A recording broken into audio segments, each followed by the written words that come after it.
il arrive un moment dans la vie où l'on perçoit un changement subtil, presque imperceptible, mais profondément troublant.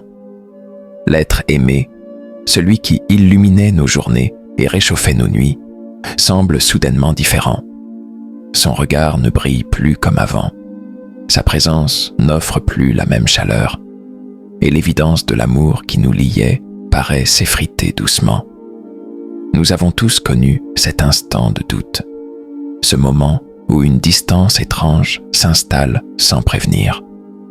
Au départ, ce n'est qu'une impression fugace, un détail infime qui nous interpelle, une réponse plus brève qu'à l'accoutumée, un silence plus pesant, un sourire un peu plus forcé. Puis, petit à petit, ces légères nuances se transforment en un sentiment oppressant, en une certitude silencieuse. Quelque chose a changé.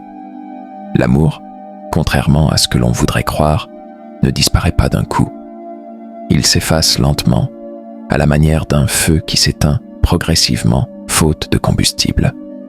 Ce qui brûlait d'une flamme vive et éclatante devient une braise, puis une lueur vacillante, jusqu'à disparaître complètement. Et souvent, lorsqu'on s'en rend compte, il est déjà trop tard. Pourquoi ne voyons-nous pas ces signes à temps? Pourquoi refusons-nous d'admettre l'évidence, alors même que tout nous l'indique? La réponse est simple. L'amour, par nature, est un refuge. Il est cette force qui nous donne l'impression d'être à l'abri du froid, du doute et de la solitude. Et accepter qu'il s'efface, c'est faire face à cette peur profonde qui nous habite tous, celle de l'abandon.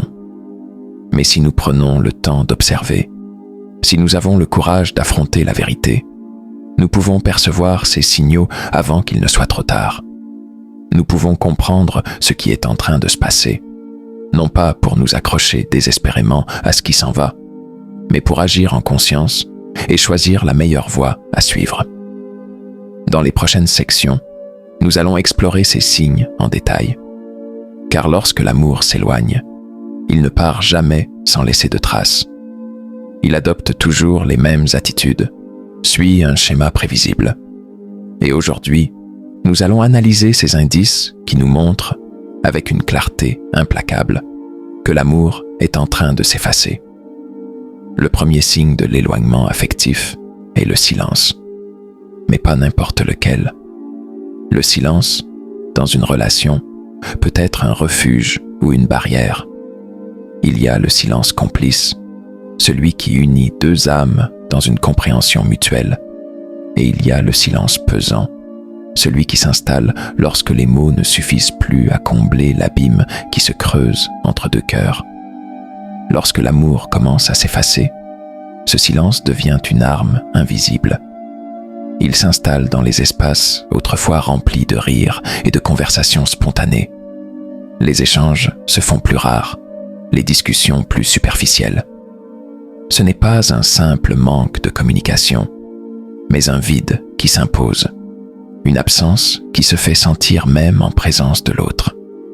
Les messages, qui autrefois fusaient avec enthousiasme, se réduisent à des réponses brèves, mécaniques, presque polies.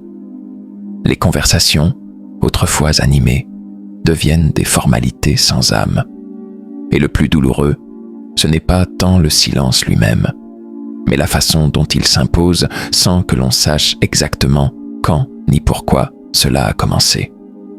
Ce silence est souvent le premier signe que quelque chose est en train de changer.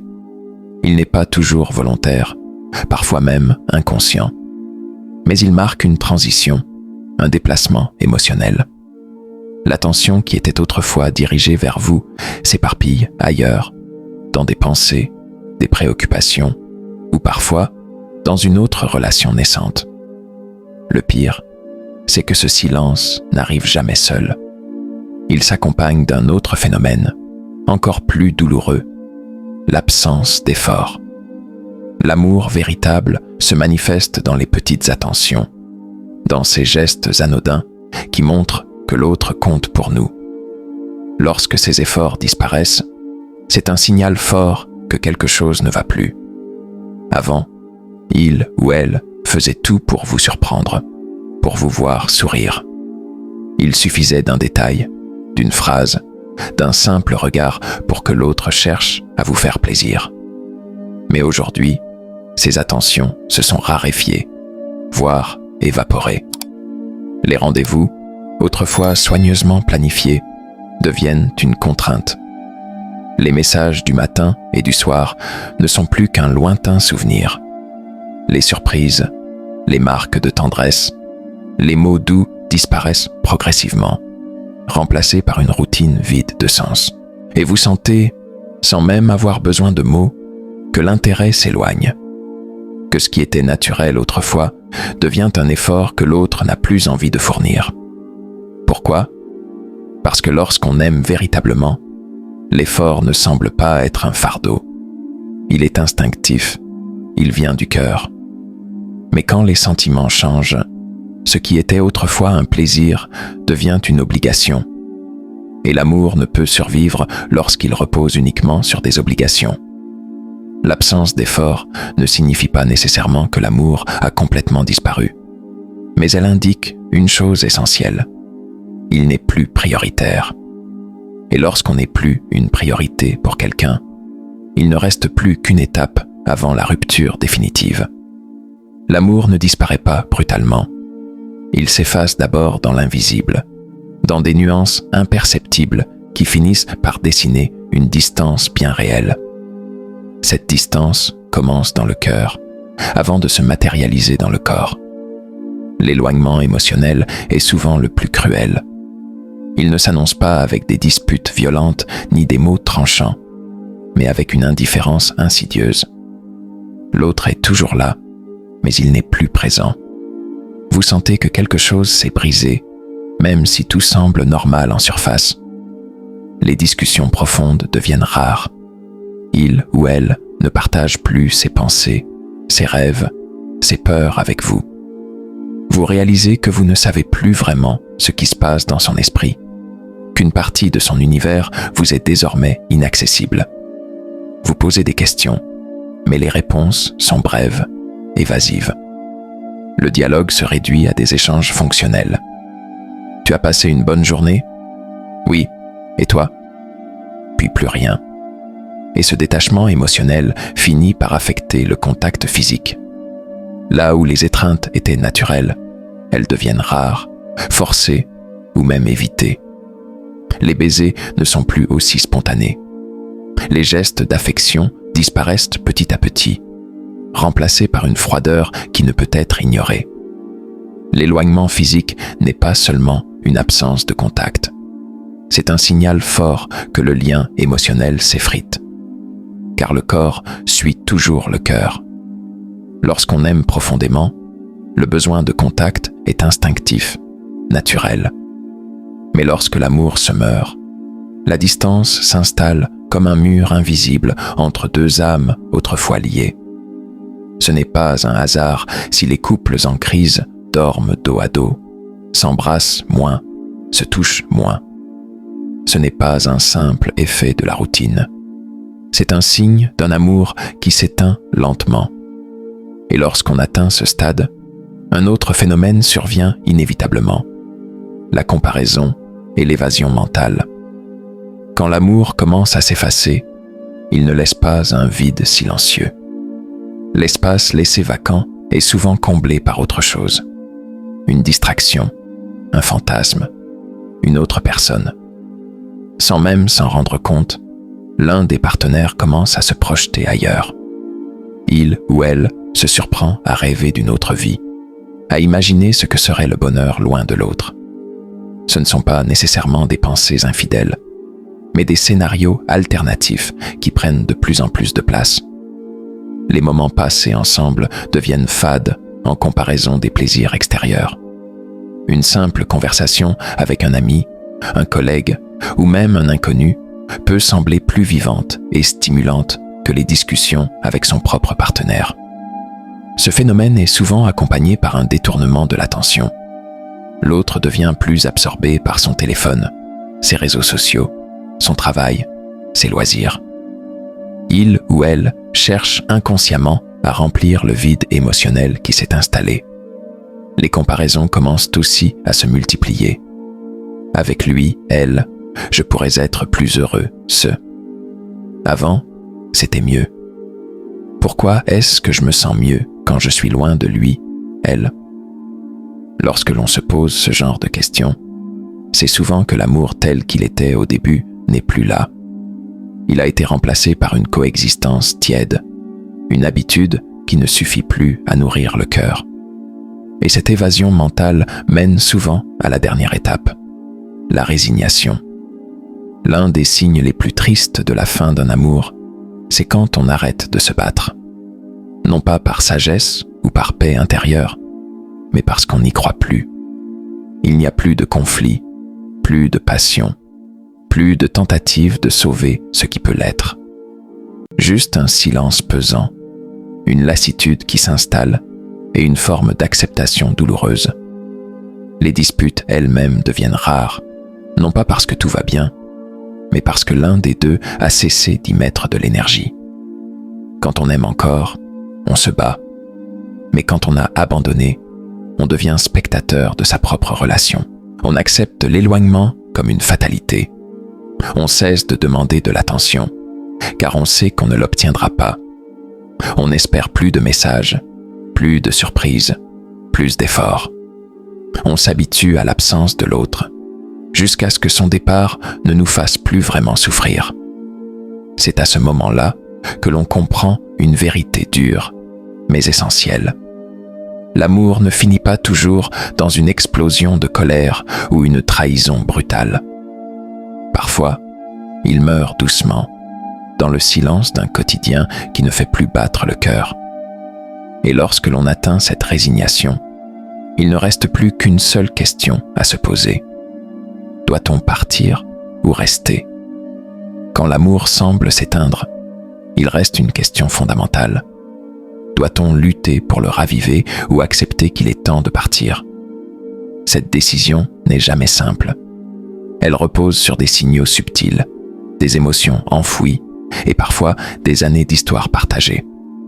Se battre pour une relation qui s'effondre peut être noble, mais cela peut aussi être une bataille perdue d'avance. Comment savoir si l'amour mérite encore d'être sauvé? Les signes que l'amour peut être ravivé. Il y a des indices qui montrent que tout n'est pas perdu. Parfois, l'amour est toujours là, simplement enseveli sous la routine, la fatigue ou les blessures non guéries. Voici quelques éléments qui peuvent indiquer qu'il vaut la peine de se battre. Les deux partenaires ressentent encore du respect et de l'admiration mutuelle. L'amour peut vaciller, mais s'il reste du respect et de l'estime, il est encore possible de reconstruire quelque chose de solide. Il y a encore de la complicité. Même si les gestes tendres se sont raréfiés, si vous pouvez encore rire ensemble, partager des moments sincères, c'est un signe que le lien n'est pas complètement rompu. Le désir de sauver la relation est partagé. L'amour ne peut pas être sauvé par une seule personne. Si les deux partenaires sont prêts à faire des efforts, il y a de l'espoir. Les problèmes viennent de l'extérieur. Parfois, ce n'est pas un manque d'amour qui éloigne un couple, mais des pressions extérieures, travail, stress, famille. Si ces obstacles peuvent être surmontés, l'amour peut retrouver sa place. Dans ces cas-là, il est possible d'essayer de raviver la flamme. Mais comment? L'amour n'est pas un feu qui brûle éternellement sans entretien. Il demande des efforts, de la patience et une réelle volonté de reconstruire. Voici quelques pistes pour relancer une relation qui s'essouffle. 1. Recréer des moments de complicité. L'amour renaît souvent dans les petits détails. Un dîner improvisé, une escapade le temps d'un week-end, une soirée sans téléphone pour se retrouver. Ces gestes peuvent rallumer l'étincelle. 2. Communiquer sincèrement. Il est essentiel d'exprimer ce que l'on ressent, sans reproche ni accusation. Dire « je me sens seul » est plus efficace que « tu ne fais plus attention à moi ». 3. Changer la routine. La monotonie est un tueur silencieux de l'amour. Sortir de ses habitudes peut redonner du souffle à une relation. 4e, exprimer de la gratitude. Dire à l'autre ce que l'on apprécie chez lui, elle, même dans les moments difficiles, peut renforcer le lien. 5e, travailler sur soi-même. Parfois, le problème ne vient pas uniquement de l'autre, mais aussi de nous-mêmes. Se remettre en question, évoluer individuellement, peut permettre à la relation de grandir. Mais que faire lorsque, malgré tous les efforts, l'amour ne revient pas?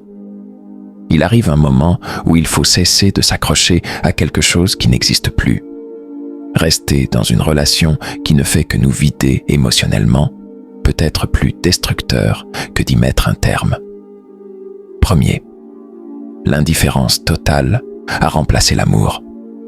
Quand on ne ressent plus rien, ni amour, ni colère, ni jalousie, ni tristesse, c'est souvent un signe que tout est fini. 2. Les disputes ne sont plus constructives. Si chaque discussion tourne au conflit sans issue, sans espoir d'amélioration, il peut être préférable de lâcher prise. 3e, on ne se reconnaît plus. Si la relation nous a changé au point de nous éloigner de qui nous sommes vraiment, c'est un signal d'alarme. 4e, l'un des partenaires est le seul à faire des efforts. Une relation doit être portée par 2 personnes. Si l'un donne tout et que l'autre ne s'investit plus, l'équilibre est rompu. 5. Il n'y a plus aucun projet commun. L'amour, c'est aussi avancer ensemble. Quand on ne voit plus d'avenir à 2, c'est peut-être que l'histoire touche à sa fin. Prendre la décision de partir est difficile, mais parfois, c'est la meilleure façon de se retrouver soi-même. Voici comment le faire avec le plus de sérénité possible. Être sûr de sa décision. Avant de partir, il faut s'assurer que l'on a tout tenté pour sauver la relation. Communiquer avec respect. Mettre fin à une relation dans la colère laisse souvent des blessures inutiles. Expliquer calmement ses raisons permet une séparation plus saine. Se préparer émotionnellement.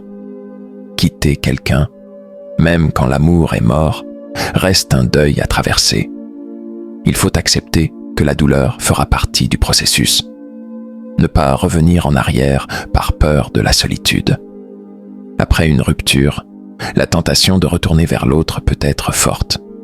Mais si la décision était justifiée, il faut s'y tenir. L'après-rupture est une période délicate, mais elle peut aussi être une renaissance. Accepter le deuil de la relation. Il est normal de ressentir de la tristesse, du doute, parfois même du regret.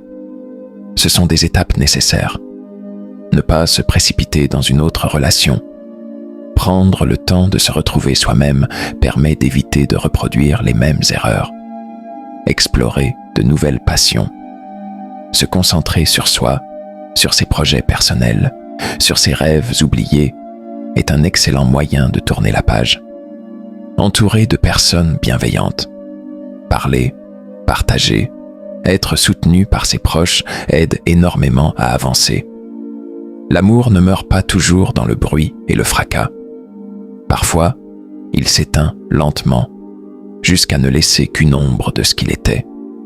Savoir reconnaître quand il est encore possible de le raviver et quand il faut le laisser partir est une des plus grandes leçons de vie. Parce qu'au final, aimer, ce n'est pas seulement tenir bon. C'est aussi savoir lâcher prise quand l'amour n'est plus là.